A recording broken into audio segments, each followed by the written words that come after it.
Thanks, Clark. It's good to be back in the Beck seminar room. I've done this once before, nearly 11 years ago, I think, when I was a postdoc here. I gave a Beck talk, and I think I might have attended every one that year. This is a fantastic series, so I'll try to do my best to do it justice today. And I've got 10 years of stuff to show you here, so I probably won't get through it all. Okay, so I like to start with a quiz. This is a very easy question. So it would be easy if you've seen this picture before and you know what it is. Even if it's not, it's pretty obvious. It's got to be the mouse on the left that's starving, because otherwise, why would I ask this question? Right? So it turns out the mouse on the left is a genetic mutant known as the obese type mouse. They've known about it for years. It's got a recessive gene that causes morbid obesity like this. It also causes all these other symptoms, hyperphagia, right, overeating, or eating enthusiastically whenever food is presented, lower body temperature, lethargy, right? So decreased physical activity, diminished immune function, infertility. Turns out this is the same list of symptoms you would get from these are the clinical symptoms of starvation. So it's kind of a paradox. You've got this obese mouse that's not being starved. Physiologically, it appears to be starving. Like I said, they knew about this for years. They knew by some clever experiments where they connected blood circulatory systems between rats that there was something missing from this mutant mouse bloodstream, and in 1994 they figured out it was leptin. Right? So this peptide hormone that it's secreted by fat cells, so it circulates an approximate proportion to the amount of body fat you have in your bloodstream, and it's essentially sending a signal to your brain and to the rest of your body about how much energy reserves are available in the form of body fat.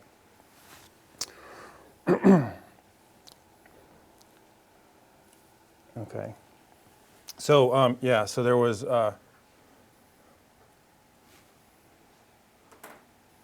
and so it turns out the mouse, once they discovered this, they were able to synthesize leptin. It's a pretty simple little peptide hormone, and the mouse on the right is the same genetic strain, but he's been treated with leptin injections, right? So they're able to sort of reverse the symptoms by leptin treatment. So that was really exciting for the scientists. They said, oh, we have a new obesity drug. They quickly found the same mutation in humans in the homologous location in the genome. And in the picture here, you've got, so this is the same little boy. It says here, so he's 3 years old on the left. He's got this genetic disease that causes obesity. And then he's, what is he, 7 years old on the right. He's been, after 4 years of leptin treatment, he's more or less healed. And so, there are case studies, and this is exceedingly rare. So this particular mutation, it's exceedingly rare in humans, but there are, a case study or two in the literature documenting this. And they interview the parents, and the parents don't say that the children express a fear of starvation. They just say these kids are hungry, right? They're just constantly hungry. It's impossible to satiate them. Amgen bought the rights to leptin for $10 million, I think, in 1995, thinking this is our new obesity drug. Turns out that most obese people aren't missing leptin. They're just leptin resistant, right? A lot like type 2 diabetics or insulin resistant. So the high hopes for Amgen didn't work out.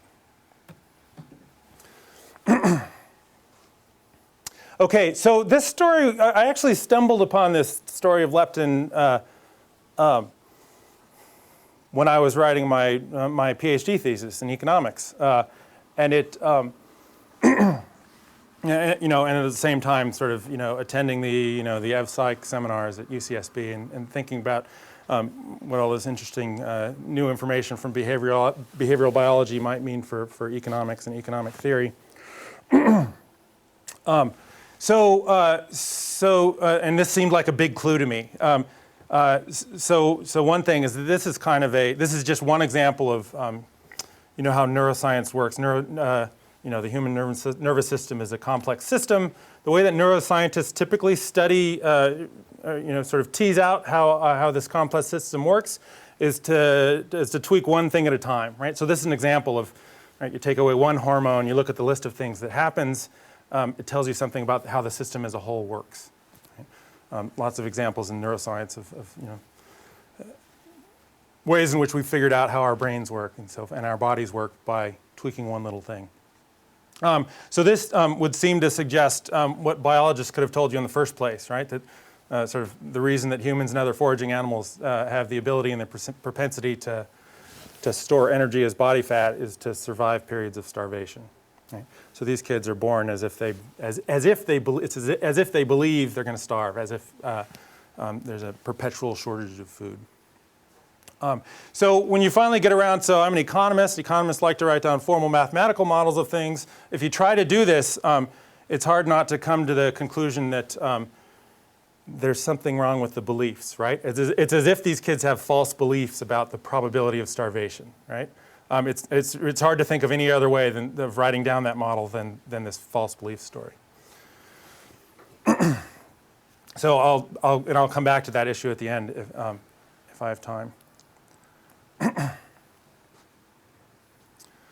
Okay, another example. So I'm gonna give you a few examples from the world of behavioral biology here, and then talk more about what I've done and taken this and applied it in more what might be considered conventional economic research methods. So second example, and of course some of you may know some of this, and I'm happy to hear feedback if you think I'm getting something wrong. So there's also this phenomenon of seasonal fattening. So a lot of animals, foraging animals in nature, fatten seasonally, right? You know, some animals hibernate and fatten up in preparation for hibernation in the winter and so forth. The nice thing about animals is you can take them in the laboratory and tweak their environment, and if you want to figure out how the animal knows winter is coming, how they know that food shortage is coming. There are a lot of candidates, right? It could be that literally food becomes scarce, and so, right? I mean, it might be too late to begin fattening at that point, so it'd be nice to have a better cue. It might be population density, right? It might be a change in the weather. You can imagine a lot of things. So they've done this with the favorite animal model for seasonal fattening seems to be, or a favorite is Siberian hamsters. They've taken them into the laboratory and tweaked all those environmental parameters and sort of figured out that it's photoperiod that seems to be the cue, right? The length of the day seems to be the cue. When the days progressively get shorter, they get short enough, the hamster knows winter is coming, and they fatten. So once the scientists figured this out, they could more or less make these hamsters as thin or as fat as they want just by adjusting how long the lights are left on in the laboratory. Right? So pretty slick, some pretty cool science. So in humans, there's what's called seasonal affective disorder, or SAD. So this is a seasonal form of depression. One of the ways they distinguish this form of of depression from other forms of major depression is that it's characterized by weight gain, right? So hypersomnia, oversleeping, hyperphagia, overeating, and weight gain. This is right. You have that, and it's the right time of year. You've got seasonal affective disorder. And to this day, the best treatment that we seem to have come up with is to put people in a light box, right? To expose people to artificial light to treat seasonal affective disorder. There's also a mental disorder called summer depression. Happens in the springtime. Its symptoms are insomnia, decreased appetite, weight loss. So, you know, strong parallels. None of you are surprised by this, but strong parallels between the human and animal evidence. Another interesting example that I like is the willow tits. So the willow tits are little insect-eating birds that you know, flit around the canopy of willow trees, and they seem to be studied mostly in Europe and Scandinavia. And so it turns out when an ecologist goes out in the field, he can pretty quickly tell the dominance hierarchy among these tits, right? So the dominant bird can chase the subordinates away, gets first access to all the best foraging sites, best access to the food supply. What they observe in the wild, in nature, is that in spite of that decreased access to food supply, the subordinate willow tits tend to be fatter than the dominants. Right, so again, seemingly a bit of a paradox. So this is a figure taken from a theory paper by Clark and Ekman, a dynamic programming model. And so they come up with this theoretical explanation. The reason that it would be adaptive for the subordinates to be fatter is that they're at higher risk of starvation. Right? So that is a pretty simple model. They have less access to food supplies. If food supply becomes scarce, or it happens, a cold night happens to come along. I think that's one of the big constraints on these birds. They have to be able to survive a cold night. They're not going to be able to get the food, so they need to store more. It's optimal for them to store more food than for the dominants.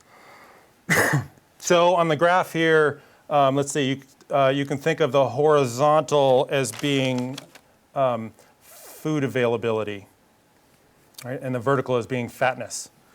And so out to the right there, you can see the subordinate is fatter as long as enough food is available for them to fatten. So what's interesting is the gradient reverses. So if you look to the left, right, at very low levels of food availability, you've got here you've got more fat in the dominants than you have in the subordinates. And again, so this was actually a theoretical prediction. Question? Sorry to interrupt, but do you know if they talk in the paper about whether that extra fat is in the form of white or brown adipose tissue? This is a theory paper, and I'm sure they didn't get into that. But they cite those data from somewhere else. Well, so I believe the theory was trying to explain this relationship. Why are the subordinates fatter? They made this theoretical prediction that it should reverse when it's small, and then they went out in the field and somebody went out and looked for that, and it appeared to be true. They actually found the reverse gradient during periods of big scarcity. So it could be that the field biologists looked at type of body fat when they were studying this, although I don't remember seeing anything about that. Yeah.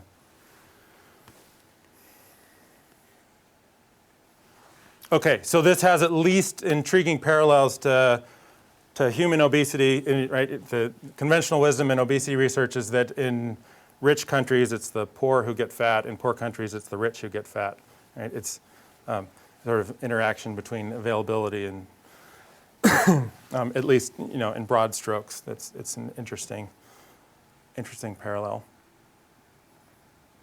Okay, let's see. So I've written a little bit about the neuroscience of this. It's, to be honest, it's kind of understudied. But what the common thread that keeps coming up in the literature for me when I read this literature is serotonin is playing a central role. So in just a few examples of that.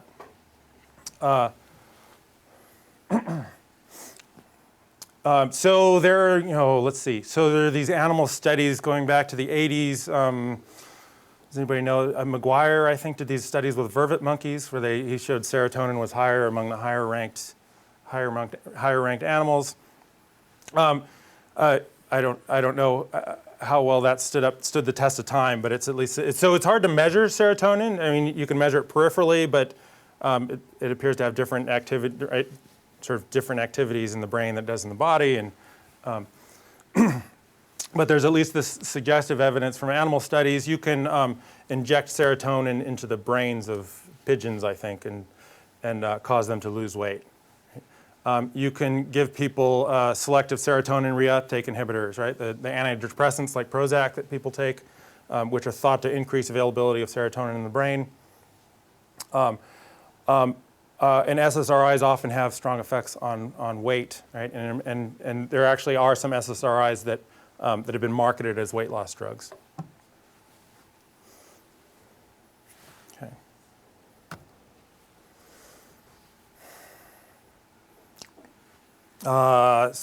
You can also tell the same story about nicotine, about tobacco. So the clinical evidence in tobacco smoking is that people tend to gain weight when they stop smoking, right, or keep from gaining weight while they're smoking. There's lots of epidemiological evidence about who smokes. Right? There's sort of this, and there's sort of this self-medication story you can tell about it, right?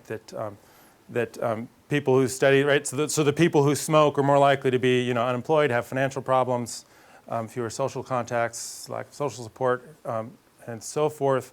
So you could tell a story about this being tobacco and nicotine being a sort of self-medication to these kinds of socioeconomic environments. And again, you also see SSRIs sometimes being used as smoking cessation aids. Okay. And last example here. So you have to excuse me for quoting myself. This is an excerpt from a paper of mine. But so you may have heard of Ecstasy, or MDMA. It's the party drug that all the kids like to take.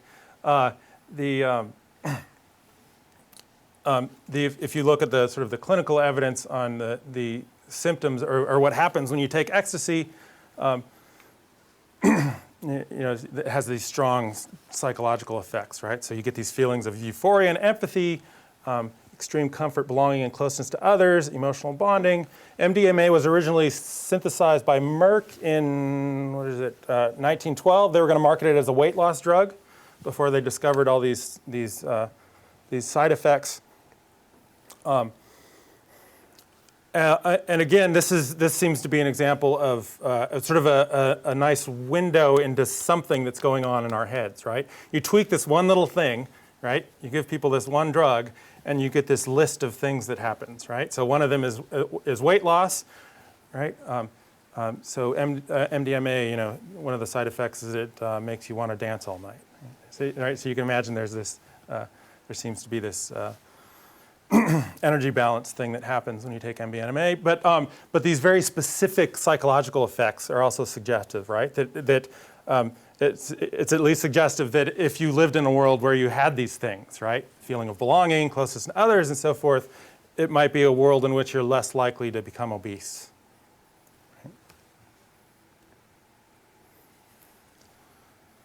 Okay, so at least suggestive evidence.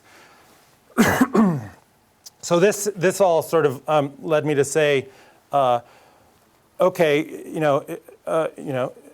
it seems like it's probably true that obesity in some sense comes from our evolutionary history. It might in particular be related to this this problem of future food supplies being at risk, and so you can ask.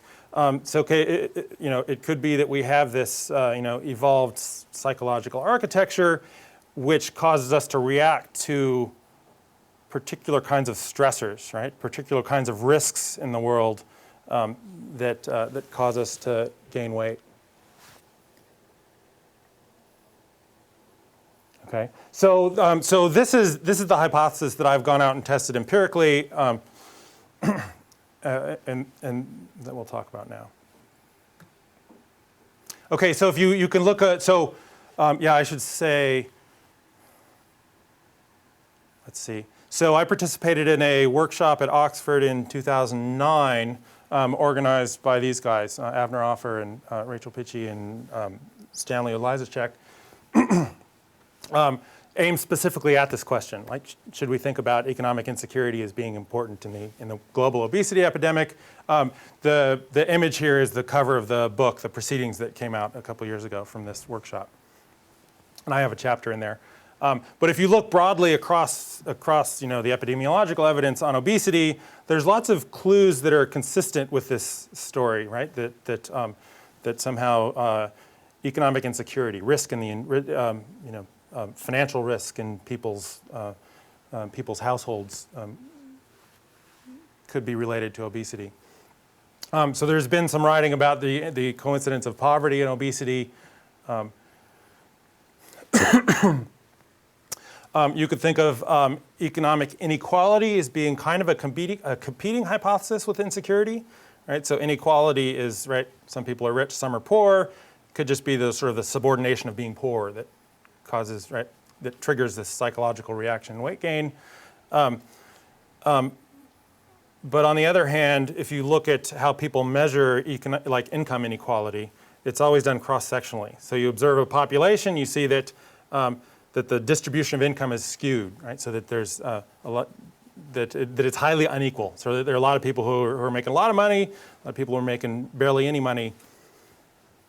But if you observe, the question is whether that might partially reflect insecurity, right? So if you had, it could be that you have that these inequalities are persistent, and if you're poor forever, or it could be that incomes bounce up and down a lot, right? That one year you're poor, one year you're rich. That would also look like inequality in a cross-sectional survey of incomes. So, and so it turns out these guys, Gottschalk and Moffat, they're economists, and they've sort of used some pretty cool econometric tools to try to answer that question. Right? We've observed this big increase in inequality over the last 35 years.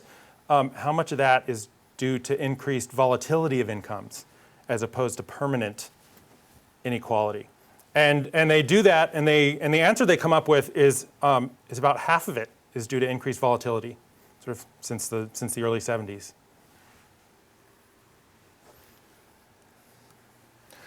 So this is a question I always ask when I see somebody saying inequality is related to this.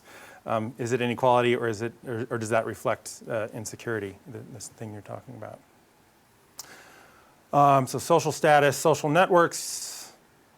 Self-control problems you hear talked about. There's a small literature on stress-related eating, so people sort of resort to comfort foods when they experience stress. And then small literature, including some of the stuff I've done on the, asking more directly about insecurity and its relationship to weight gain. Okay, I'm going to talk you through a little economics here. I'll try to be quick, but economists are obsessed with teasing causation out of data, right? So we use big data sets. We're skeptical of correlation, and we try to use econometric methods, economic theory together with statistics, to try to come up with evidence that can be reasonably interpreted as causal relationships. So I'll give you one example of an attempt that I've made at this, and it kind of illustrates why this is a hard problem to study. So with some co-authors, I have this paper in the BE Press Health Economics Journal. And what we did is we had, so a big problem in studying this is that it's hard to measure probability distributions. So it's easy to measure income in a survey and to calculate the average income or whatever, or an individual's income even in your survey. But if you want to calculate the volatility of someone's income, right, your data requirements go up exponentially, right? Like, how do you do that? It's estimating a probability distribution as opposed to a point. So the way we solved this problem in this 2009 paper was we had longitudinal data. We had a panel data set. So we surveyed the National Longitudinal Survey of Youth, the 1979 cohort. So we observed this group of 2,500 working age men starting in 1988, and they're followed every couple of years. They were followed for 12 years. And so we had this 12-year detailed history of their employment status, income, really fantastic data. You could look at this 12-year period and see that some people experienced volatility in their income over time, some people experienced increases, some decreases, and we also had body weight information over the 12 years. So what we did in this paper was we made use of that 12-year history to get the uncertainty estimates. Right? So there are different ways you can do it. We did things like take whatever these 8 data points for income, run a simple linear regression, a trend regression on them, look at the R squared. So a high R squared means it's a good linear fit, so not a lot of volatility. We did another one where we used that regression to come up with a point estimate for next year's income. But we also had an estimate on the t-distribution. So we could calculate the probability that this person would fall below poverty and the poverty line in the next year. And we also had, weekly unemployment status. So we could sort of sum up the number of weeks of unemployment, plug it into Bayes' rule, and come up with a posterior probability of being unemployed in the next year. Okay, so we did that. The problem with doing that, of course, is that it just leaves us with cross-sectional data in the end. So we can't look at so much at weight changes. We can look at the 12-year weight change, but year-to-year weight changes we couldn't make use of to solve this causation problem. So that still leaves us with the causation problem. We solved that by using, let's see, so we used instrumental variables. What we did is we used local unemployment rates to predict insecurity status, right? So, and the idea there is that it's a statistical way of essentially choosing out the people who experienced insecurity due to no fault of their own, right? So local labor market conditions cause these people to experience insecurity. Those are the people that we're looking at when we look at whether they gained weight or not. So this is the only table I'll show you from this paper. So this is every column has a different regression. This is the list of different measures of economic insecurity we came up with. So what's interesting here is, let's see, the sign of each coefficient here is as it would be predicted, as the insecurity hypothesis would predict. These are alternative ways of measuring insecurity. It's also maybe interesting that this probability of falling into poverty that I mentioned, it's the right sign, but it's not statistically significant. So it doesn't seem that these results are all being driven by the low end. Insecurity could be affecting body weight all the way up the line. Okay, I can come back to that if you want to see it again. But I want to talk about one more paper. And this is an unpublished paper that my co-authors and I are working on at the moment. I'll show you some preliminary results. So one problem with this 2009 study was that we had this historical cohort, 12 years of this one group of people, going through experiencing insecurity, gaining weight or not. That doesn't allow us to say much about the overall trend in obesity. This is the big question out there, right? What caused the obesity epidemic? There's been this enormous, increase in the incidence of obesity since 1980 or so in the U.S. and around the world with a bit of a lag. And so with this kind of evidence, we can't really say what it is that changed between 1980 and now that might have caused obesity rates to go up across the board. So the inspiration for the new paper was that there's a group at Yale in political science that's generated this new index, and the Economic Security Index. It's very simple. They essentially have linked household data, so they can calculate for a given demographic group. They can calculate the probability that you will experience a 25% drop in income from one year to the next. Okay. So pretty simple measure. It's just a probability. So if I tell you what year it is, what my age is, what my gender, race, you name it, my demographic characteristics, I tell you those things, the ESI can say, here's the probability for your demographic group of experiencing this shock. Right? And the numbers are actually pretty high. I'll show them to you in a minute. And it's a bit more complicated than that. So this is adjusted for household size, for example. So having a new person added to your household could be a shock that triggers this. Having a big medical expenses could be a shock that triggers this. It's adjusted for the buffering effect of wealth. So if you have enough money in the bank to cover that 25% drop, it doesn't count as a shock. Okay, but this is how we think we want it, right? We like this. It seems that probably is how you'd want to measure the shock. A shock that really is going to cause some kind of shortfall in available household funds.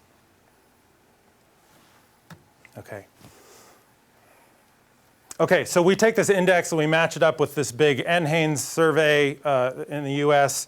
This is repeated cross-section going back from 1988 up through 2012. We have 50 to 60,000 observations for adults in this data set. We have 40 to 50,000 observations for children in this data set.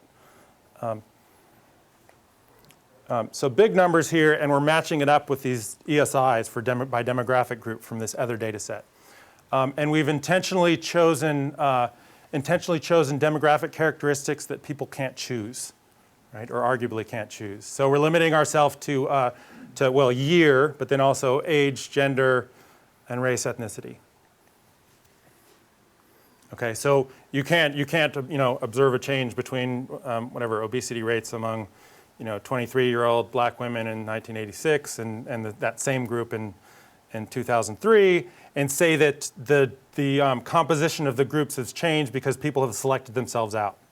Right? This is the kind of thing we worry about in economics, right? That if you want to say there's a causal effect of this change, it'd be better not to have a selection problem. So that's why we limit ourselves that way. So here is, so these are just average adult obesity rates over this period, roughly this period of time, by gender and race ethnicity groups. So you can see there's lots of variation across groups. There's also lots of variation over time. And the trend is upward, right? This is what we already knew. You can look at what the Economic Security Index did over the same period of time. And it's, there's, so in this, the paper where they published this, they use two different ways of measuring it. It's pretty clear, consistent upward trend in this economic insecurity that households seem to be suffering. Okay, so this is a picture that really encapsulates our results from the paper, really.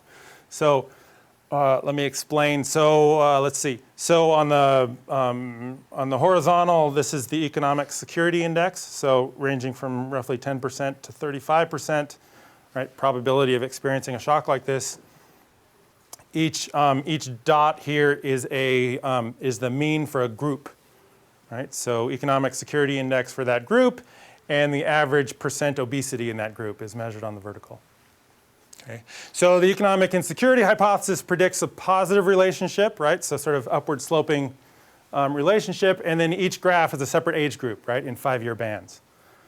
So 20 to 24 up to 75 and above. So just broadly looking at that, right, it's, I hope you can see it. There does seem to, in almost every age group, there seems to be positive relationship across groups. Right? You can also ask. You can also ask within groups: is it true that within whatever it is, black men across years within this, the 60 to 64-year-old group? Is it also true that higher insecurity years correspond to higher obesity rates? And if you do that, ask that question and then just put simple regression lines. Sort of the majority of the regression lines, when you do that, are upward sloping here. Right? This is sort of just to give a rough picture. These are the same data, just presented in lines instead of data points. Okay, so both across groups and within groups, there seems to be this positive relationship. You can do the same thing with incomes, group level mean incomes. Not much relationship there, and not as much variation within groups. You can do the same thing with group level unemployment rates. Again, not much of a relationship.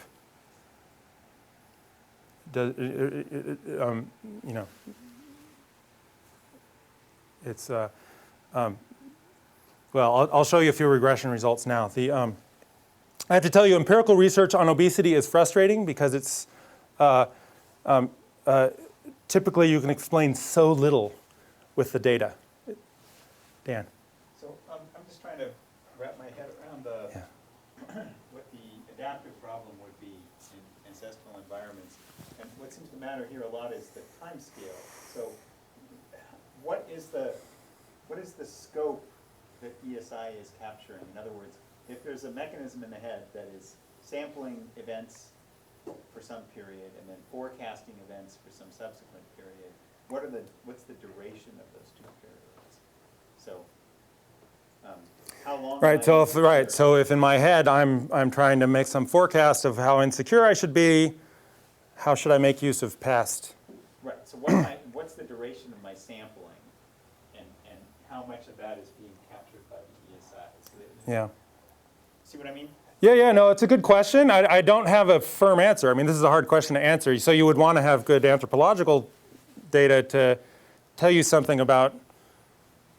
Because my hungry yesterday. Tell you something about the dynamics of how predictive my past experience is of future experience. What we do here is we use about a 5-year window, and partly for this reason, because we don't think it's just last year. We think that recent experience is pretty good. If you look at labor market surveys, average tenure in a job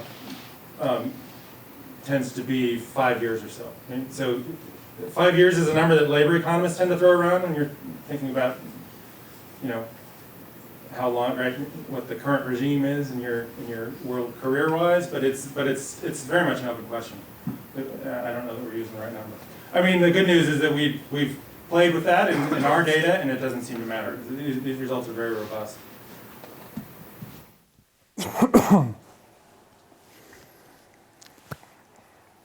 Okay, so I'll just tell you. Let's see. So you can think of this as being our main result. This is this is the. Let's see. So what we do here is so our dependent variable is obesity status. So it's individual level regression. Are you obese or not? Is your body mass index greater than 30 or not? And then the main explanatory variable we're interested in is that we control is the economic insecurity index, right? And so this is highly significant and positive, which is good news for our hypothesis. But what we've done here, we've also so this isn't just trend explaining this. So we've completely detrended the data at this point. So we don't just use fixed effects dummy variables by year. We use a fixed effects dummy variable by year for every single demographic characteristic, right? So we're controlling for being 20 years old in 1986, for being 20 years old in 1980 or 1990, being 20 years old in 1993, and so on. Right? So this is, we sort of completely take the time effects out and control for levels by demographic characteristics. We're still getting this really strong result. For robustness, we test other dependent variables, so not just are you obese or not. We also check are you, this is essentially are you extremely thin or not. The BMI of 20 is pretty low. We look at body mass index as a continuous variable. We look at other cutoffs. They're all positive. Everyone's significant except the morbid obesity, the BMI of 35, which is maybe interesting. I don't know. There's also a question for people 35 and older. What did you weigh 10 years ago? You can use that number together with the measured weight in the laboratory to come up with a 10-year weight change. That variable also gives the same result.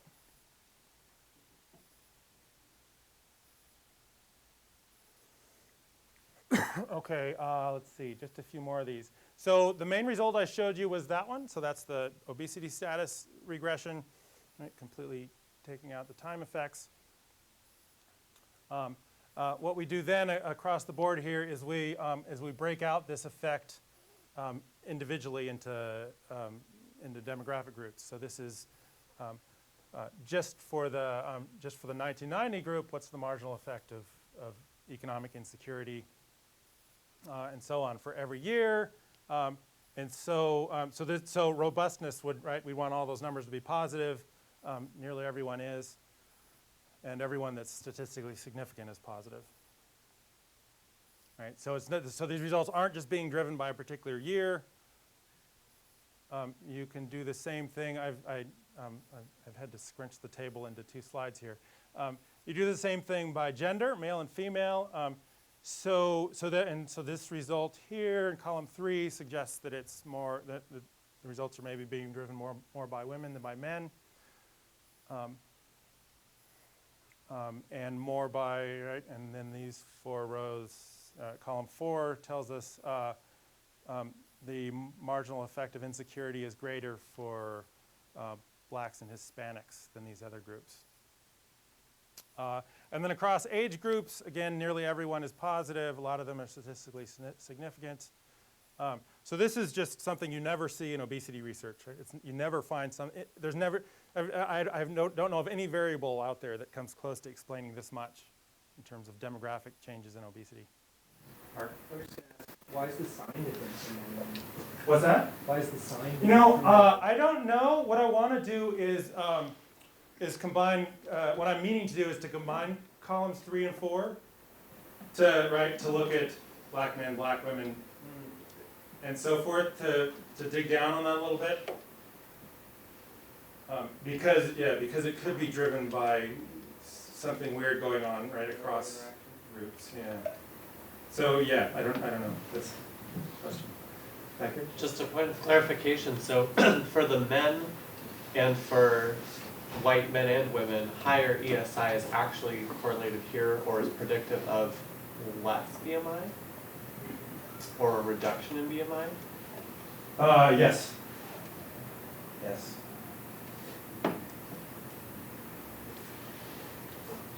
Yeah, but yeah.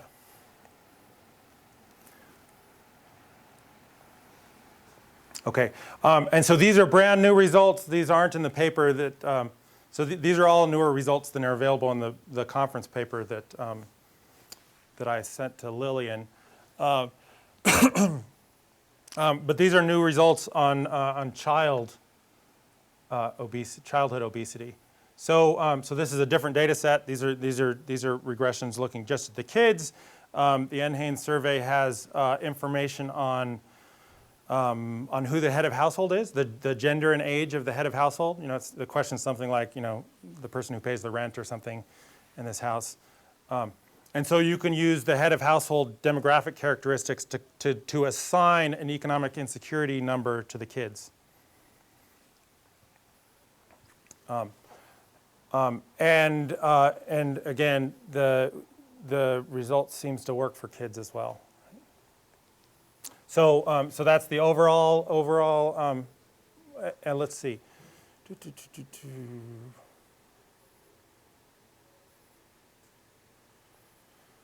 And I'm just thinking you can't make too much of the magnitudes here because these are z-scores. The problem with kids, of course, is that they grow and their BMI changes predictably through childhood, and so you need to use there are published z-scores, normal distributions for a given age and gender. You can plug in the kid's BMI and say what percentile they are on the standard growth chart. So that's what obesity researchers do with child obesity, and that's what we did here.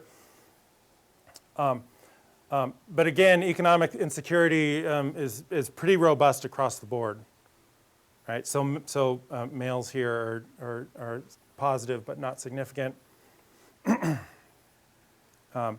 Black children negative, barely significant. And again, I should probably combine those. This is interesting down here. So it doesn't seem to be driven by very young children, which is maybe not too surprising. Very young children, it takes time for obesity to develop. The effect is strongest for the 10 to 14-year-old group, right? And but highly significant for 15 to 19-year-olds. I want to make sure I'm reading this correctly, but it looks like so here in the ethnicity categories, the two groups that were least significant for the adults are most significant in the children. Is that right? Because I thought. Yes, I think that's right.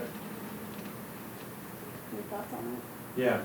No, I don't know. Do you have any thoughts on that? No. It just seems very odd to me. Yeah. Well, yeah, and that suggests to me that maybe we shouldn't take those differences too seriously. But I don't know. I mean, I'm interested in hearing hypotheses about that because we're still working with the data and we can potentially drill down on some of this and try to figure out what's driving those differences. Just in terms of the very young children, so how young are your youngest or? Oh, they're 0 to 4 years old. So we have their age in months. Yeah, so at least to the extent that they're. I mean, it's actually 0 to 5 years old, so right? So they call someone who's between 4 and 5, they call them a 4-year-old. Okay, yeah. I mean, that's beyond the window of typical breastfeeding in North America. But, I mean, breast milk is pretty well buffered against fluctuations in the mother's own food availability. So breastfeeding, at least the bottom half of that category, you might not expect to see any changes.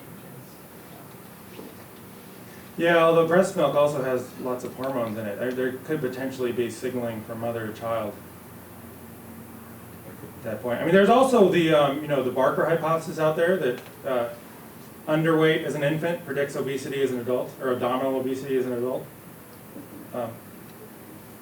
Right, which might actually predict that negative that negative coefficient.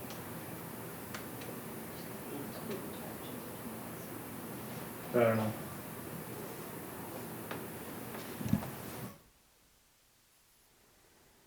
Okay. Now let's see. I should probably stop soon and start discussion. Started about, can you take another 10 minutes? Okay, so I'll at least quickly talk about this. So I promised in my abstract I'd say something about economic policy, which may be a bit unusual for a Beck seminar, but economists can't help themselves. Right? So you may know about the Whitehall study, or the Whitehall 2 study, led by Michael Marmot and others in the UK. So they followed 10,000 British civil servants over the years, right, interviewing them every so often. They're interested in the relationships between health and sort of labor and workplace conditions and health, right? This is the thing that they zero in on. There was a nice sort of natural experiment that happened in the early 90s. One of these 19 civil service departments was privatized. And what's nice about it from a scientific perspective is that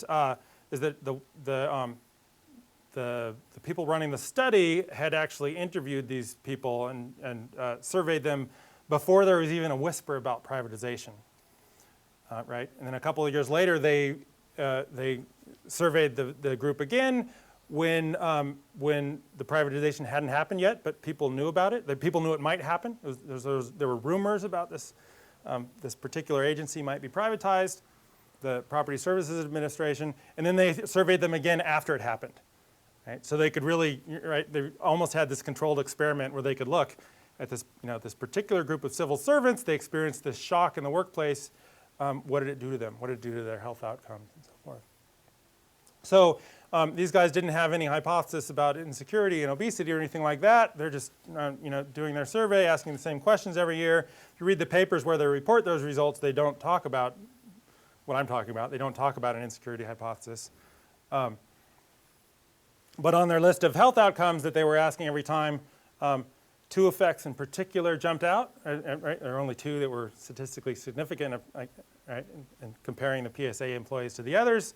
Anybody want to guess what they are? Yeah, so one is obviously an increase in body weight, right? So relative to the men and women in the other agencies, these people and the people in the Property Services Administration gained weight. And the other one that popped up is the probability of sleeping more than 9 hours, right? Which has nice parallels with the animal behavior literature. Okay, so the second question is when were these effects noticed, right? So they had the before, they had the rumor, and they had the after. Right? So it was in the second one. So on the rumor, they observed these effects, and they persisted in the after the privatization happened. Right? So essentially no changes in the workplace other than these worries about this future thing that's happening. Right? This change in job security potentially that this one group had. Okay, so let's see. I'll talk a little bit about international comparisons. So these are data from the OECD health data set. Some of them are corrected and they're adjusted for self-reporting and so forth. So at the top here is the US, right, leading the pack. So this is from 1978, I think, to 2008 or something I have here. And this is percent obesity in the adult population on the vertical. So U.S. is the world leader in both, at least among the wealthy countries for whom we have data covering these years. U.S. is the world leader in obesity rates and also has had the highest increases. Among the other countries here, let's see. So this is New Zealand, my adopted home country, in second place there, right? And experiencing a big increase since 1990 or so. England is the dotted blue line. Australia, I think, is the thin red line. Iceland, so note Iceland. Note the hockey stick shape here, big jump, and note the timing. It happened just after 2000. And let's see, and then down, so Asian countries typically fall very low down here. This is Japan, Switzerland, the Nordic countries, so forth. So big variation across countries and big variation over time. Right, so there's potentially something we might be able to explain here, or at least think about. Why is the obesity epidemic so big in these mostly English-speaking countries, while others seem to be somewhat protected from this phenomenon? So if you look at what was happening in these countries over this period of time, the thing that people talk about is these are the countries that had the biggest increases in obesity were the same countries that most aggressively pursued what they call neoliberal economic policies. So I have a list of these here. I don't need to go into them in detail, but things like expanded international trade, privatization of state-owned assets, like we saw in the Whitehall study, floating exchange rate, managing your money supply for low inflation rather than full employment. Go down the list. These are all things that economists would say are good in the sense that they increase the efficiency of the economy. They're all sort of expanding choice right, and sort of for households in their economic environment, allowing for more mutually beneficial free exchange. But they also arguably all have the side effect of transferring risk from the collective onto individual households, right? So so it could be that these might be efficiency increasing policies, but they seem to be having this side effect that we're seeing in terms of obesity rates going up in the countries that have done this most aggressively.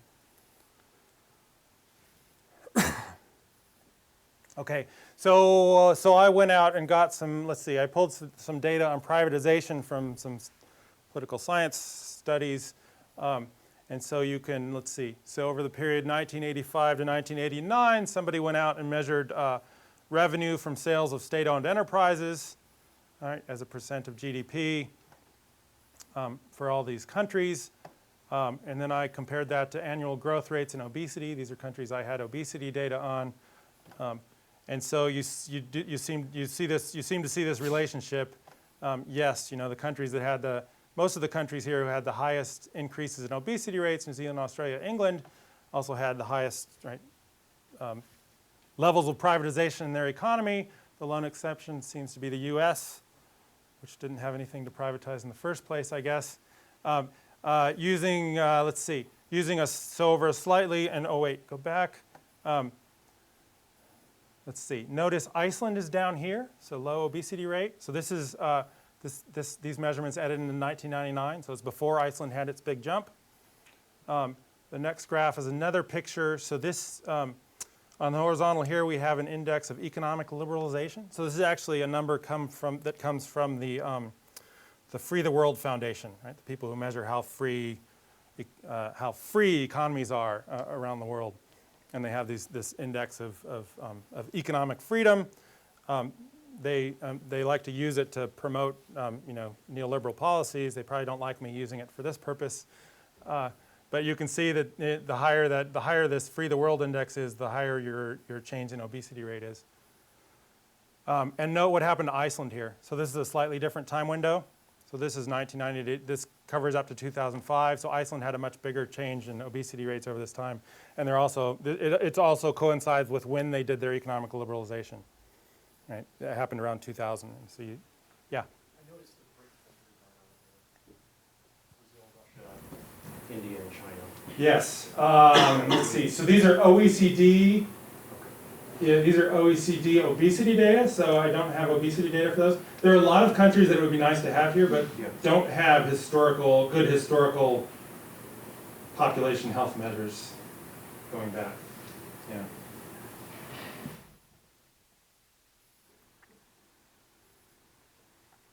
Yeah, so you can look at other measures besides economic freedom, right? So you can look at food price index, not much of a relationship with obesity. You can look at per capita income, not much, not as much relationship anyway with obesity. you can ask, well, is an America an exception here? I've already shown you this data from the ESI that says maybe America's not, right? There does seem to be an increase in economic insecurity. If you sort of look up close at what was happening in America over this period, right, since that we've had the obesity epidemic, there do seem to be, so privatization isn't on this list, but there are lots of ways in which risk does seem to have increased for households over this period of time, and that's probably why we see it in the ESI. Jacob Hacker has a book on this, right? The title is The Great Risk Shift.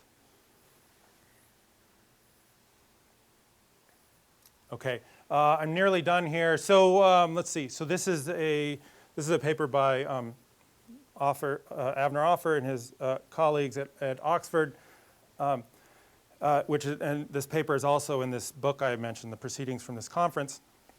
So in this paper they attempt to use country-level data to ask the question, to compare competing hypotheses of the obesity epidemic, and they have an index of economic insecurity, they have measures of income inequality, and they have a measure, they attempt to measure what they call a fast food shock by using the Big Mac index, the price of a Big Mac in countries over time and across countries. And so the main result from this paper was that it doesn't seem to be inequality, it doesn't seem to be food prices, it seems to be insecurity that's the strongest explanatory factor in terms of international country-level data. Okay, quickly, I couldn't resist putting this slide in here. So I have a paper that sort of says, could there be a relationship between the insecurity hypothesis and dietary quality? The idea being that maybe economic insecurity causes people to change their diet, which causes weight gain. There's this big question about the proximate causes here. So I'm measuring the change in body weight or the body weight, and I'm measuring the insecurity, right? So I have the stressor, the insecurity stressor, and the body weight outcome. But the proximate mechanism between those two things is a big open question, right? It could be that people experience the stressor, they change what they eat, they gain weight as a result. It could be they experience the stressor, they become depressed and sleep more. As a result, they gain weight, right? There's a pretty long list of what the mechanisms could be between these two things. So it's kind of fun to think about, well, could it be dietary quality? You sort of look at what the anthropologists call famine foods. They tend to be nutrient poor, things like root vegetables. To the extent that they have calories, they tend to be carbohydrates. If you look at the metabolic effects of carbohydrate-rich foods, right, sort of, they essentially induce a cellular starvation response, right? So you get this blood sugar shock. Your body responds by secreting insulin. The insulin sort of sends all of your excess calories into body fat. So there's also sort of evidence out there on carbohydrate cravings associated with seasonal affective disorder, premenstrual syndrome, nicotine withdrawal, that you could conceivably see, tell an evolutionary story here where you experience the insecurity shock. As a result, your dietary preferences shift towards more fattening foods, and the fattening foods then are sending a signal back to your brain that it's time to fatten. Right? It sort of reinforces the response. So this is my little peace offering to the food industry, that it might not be the food industry's fault that everybody's getting fat. It really could be consumers demanding that these fattening foods because they have this insecurity problem on the side. I say peace offering because I have other papers that are not so friendly. The first paper in my dissertation was called "The McDonald's Equilibrium," about the evolutionary mismatch and how the food industry takes advantage of these evolved responses to cues in the food environment. Okay, so I need to wrap up here. I wanted to say a few broad things. So I've spent many years now, I guess, thinking about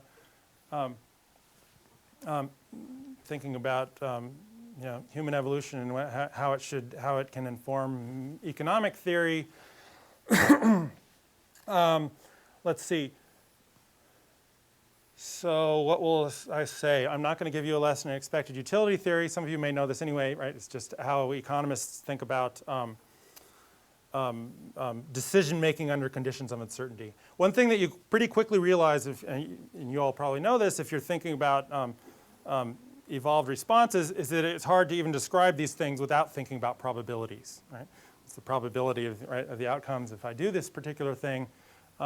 And so there are examples. So obesity is a good example where economists who study obesity absent a biological perspective almost always do so without any uncertainty in their model, right? Looking at changes in price and changes in income, but it's not obvious just intuitively why you would include uncertainty in that as a consumer decision problem. Right? So this research that I'm showing you today is pretty unique in that respect within economics. Usually uncertainty is never talked about in this economic literature on obesity. But there's also this interesting cases where you have an evolutionary mismatch. So you're making your choices based on probabilities, but in the case where you have an evolutionary mismatch, where you have a cue in the environment that would have meant something in the EEA, the pre-industrial world, doesn't mean the same thing today, but we still often respond to the cue in the same way, right? So this evolutionary mismatch, I have this kind of technical argument with economic theorists that it's hard to avoid this idea that people are getting the probabilities wrong when they're doing this, when you have this evolutionary mismatch situation. This is not something that economic theorists like to see. They'd rather talk about the price space or write some quirky little psychological function into a utility function. The last thing they want to do is say people are persistently have persistently false beliefs about the world. But I think it's hard to avoid when you think long enough, think deeply about what evolutionary mismatch means. Okay. Okay, so I told you about the insecurity hypothesis of obesity and what I've learned in the last 10 years. Open research questions. So if there are students in the room looking for research questions, I think these are wide open and really interesting questions. So I mentioned that proximate mechanisms we don't know much about. It would be good to know more about that. But this particular kind of stressor I'm talking about and these weight outcomes, and then the particular cues that people rely upon. Right? What is it that causes this response? Right? I've taken a very economic, real world financial shock view of this in my empirical research. Of course, it could be a lot more psychological than that. It could be very subtle little things about our environments in the workplace and so forth that affect body weight. Okay, and then I also wanted to give you two quick observations about parallels I see between economics and anthropology. So one is the economists often make something like the naturalistic fallacy, where let's see. So the naturalistic fallacy is in anthropology is something like because it had evolved, it must be good or socially beneficial. Do I have that right, roughly? Yeah. So you could replace market with that in economics. And because the market produced it, it must be good or it must be inevitable. Sometimes might be true, but it's certainly not always true. And this And this debate has a long history in economics, right? This is the Chicago school versus the Cambridge school, where Chicago wants to say that the market is the best thing for everything, and the Cambridge school says, wait a minute, this, markets can go wrong, and here's why, and here's what we should do about it. And then there are these two schools of thought in economics. You've probably heard of behavioral economics. This is where psychology and economics come together. It's not easy to explain some of these psychological phenomenon in standard neoclassical economic theory, which takes people as being rational and just responding to material constraints and so forth. So I sort of see my own research as kind of straddling these things. Behavioral economists for the most, and I sometimes call myself a behavioral economist, behavioral economists for the most part just say, our standard rational full information model gets it wrong. Let's just have a better descriptive model. Let's just write that quirky psychological effect into our utility function and then run it as a maximization model. If you read the paper, read a lot of the papers, they often have two types of people. There's the rational people and the irrational people, which I think makes it more sellable in economics journals. But then there are groups that are kind of trying to reconcile these arguments. So one is the evolutionary mismatch I've talked about. Right? It would tell you when to expect these psychological constraints. Bounded rationality, ecological rationality is the idea that a lot of times the mistakes people make in the laboratory experiments would actually be a good thing to do in most real-world environments. Right? So people are doing pretty well on average. And imperfect information is a pretty rich area, and I see a lot of parallels between this economic literature, which I've contributed to, and this one. That sometimes it's hard to separate the two. Okay, I'll stop talking. I'm nearly out of time. Thanks.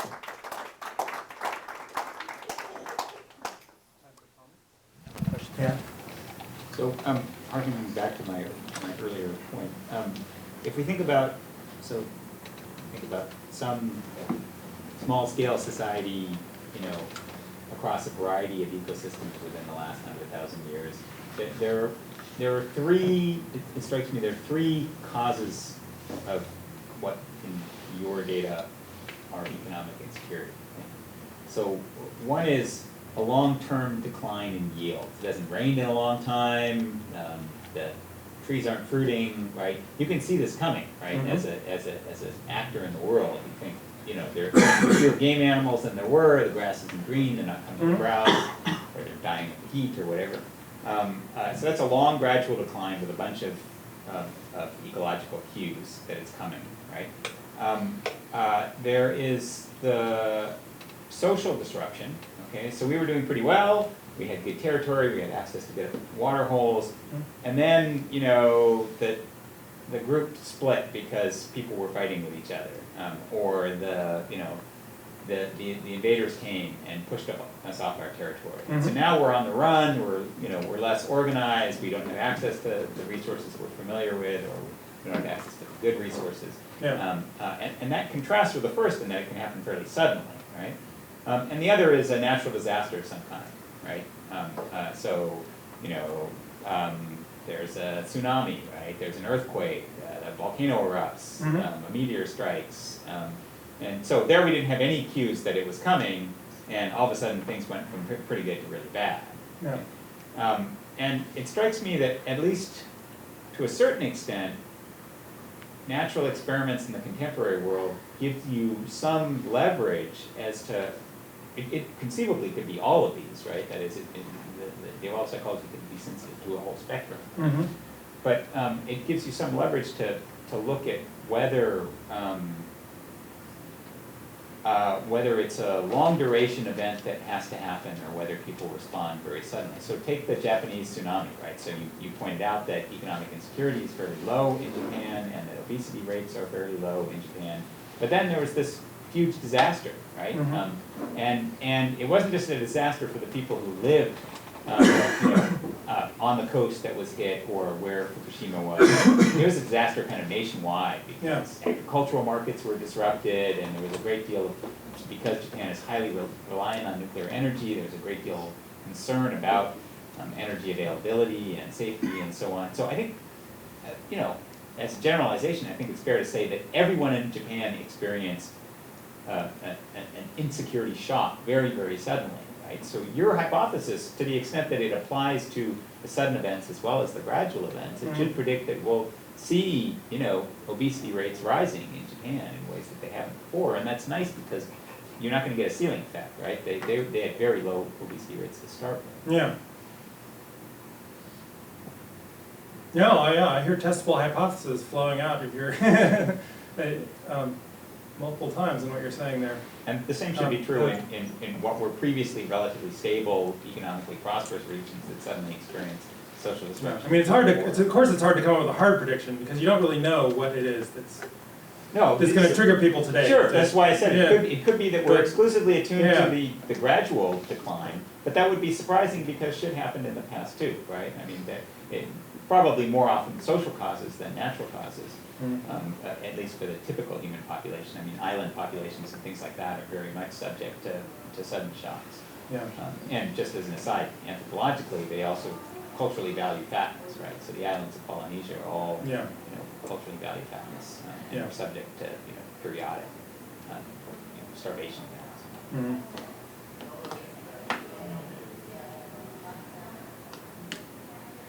Yeah. The after 9/11, there were reports of massive drop-offs in Jenny Craig subscriptions. Suddenly, no one was interested in weight loss programs after 9/11. Other questions? Back here. I have a question about sort of your ideas on a different way to, or an additional way to conceptualize financial shock. So in this case, you have this ESI capturing sort of, I believe, correct me if I'm wrong, probability of a 25% decrease in income. I'm curious on the other side of that. So that's very directional of a decrease, but since volatility goes both ways, I'm curious your ideas about the instability factor on the other side, like a 25% increase in your income. That's still a shock, albeit probably a welcomed one. But would it ensue similar changes weight-wise? I mean, on the one hand, you might say, well, no, because there isn't this evolutionary-driven hypothesis of lack of resources in that case, but perhaps there's another mechanism like compensatory, perhaps hedonistic behavioral approaches of like, now I have the resources to eat the good berries that I never before. Yeah. So I'm curious, what do you think about that other side of financial shock, the increase? Yeah, well, so in one sense, the theory requires a negative, or the threat of the negative shock, to trigger the reaction, the optimizing reaction. But yeah, then there is also this food availability kind of argument. During the positive shock, you might expect fattening to occur, right? Do you have that data where you could really conceptualize like a different ESI directionally on the other side and then put it into the regressions in a similar way? Yeah, one of my co-authors has it. Yeah, wonderful. we've been working with one of the guys from Yale on this. I think either way, We could whether poten- there's we could no poten- we could relationship or if there potentially do is, that. either way it's fascinating. Yeah, great idea. Food availability is a big issue in this because if the risk of in the future not being able to have food causes you to eat more, but in the world now, what's the starvation rate in the U.S.? Extraordinarily low compared to historical past. Food availability takes plays a big part if you take me literally. Yeah, Yeah. but and the systems to ensure that no one's going to starve. I mean, how much do you credit them Well, with? you know, actually food insecurity is much higher than most people think. So they do these national surveys every year where you know, they have these standard food insecurity questions where they ask people, you know, at any time in the past year, have you not had enough money to buy food for your children? Or, you know, things like this. And there's a series of these questions, and if you answer yes to enough of those, they classify you as food insecure, and they have different classifications of this, but sort of the standard classification for food insecurity, something like 14% of US households are classified as food insecure every year. As literally reporting Right, but having in an absolute difficulty. sense, what does that mean in terms of the food that you have in the house? I don't know. There are case studies reported in the literature of like people who are on food stamps, and they get their food stamp money once a month, and they'd essentially go on a feast, right? They'd use it all up and then have a period of 2 weeks at the end of the month where they had nothing to eat. And so and actually the USDA has changed the way they administer food stamps because of this. That there were speculations that this feast-famine cycle could actually be, unhealthy for people. But other than that, I don't know that there's good. Other than that sort of anecdotal, I don't know that there's really good data on that. On that question, what it actually means nutritionally to be food insecure by these measures. But because what you're proposing with the risk and the behavior thing is only allows you to become obese because there's enough food available to become obese. Mm-hmm. In the past, that probably wasn't true, especially for high-risk insecurity situations. Yeah.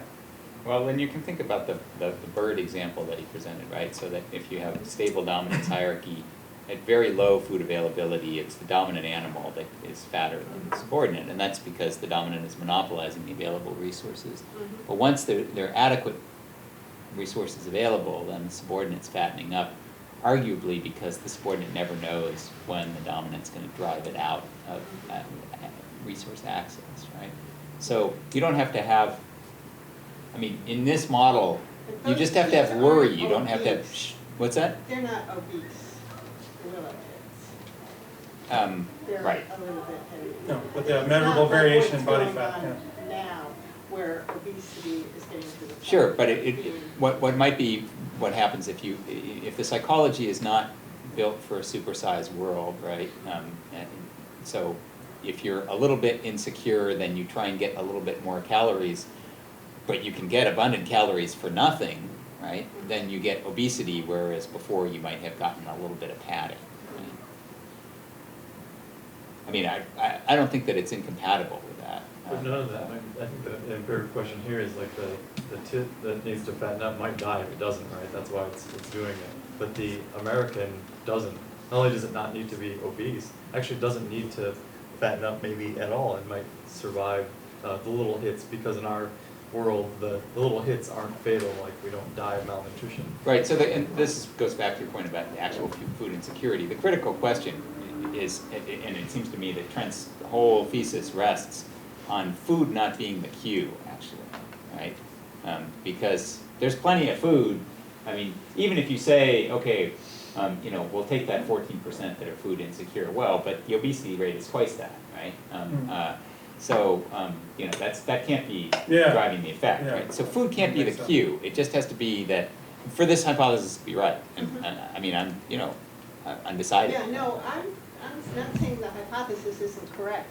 I'm saying that one of the things that enables the hypothesized mechanism to produce obesity is because of the ready availability of food. Yeah, it has to be that you're worried about stuff, not about food. Mm-hmm. But perhaps it's more maybe it's not even about amount of food that's available so much as it is in that lower security, that food insecure household, the only food that can be afforded, the available food, is this high fat, high caloric content, which is more predictive of obesity rather than a surplus of food. Yeah, and that's potentially a competing hypothesis, right? That it's poverty and dietary quality is part of the story here. I didn't mention, we've done the back of the envelope calculations to estimate how much of the obesity trend we're explaining with these estimates we have, and it's sort of in the range of 20 to 30% of the trend. Right, so our numbers don't say that we've explained it all, and we didn't expect them to. But that's still a much bigger number than I've ever seen, right, in the obesity literature. Just a clarification question. In your regression models, was current income a covariate? So was ESI predicting BMI over and above current income? Yeah, we control for income. Okay. Yeah. All right, well, we're out of time. Thank you very much for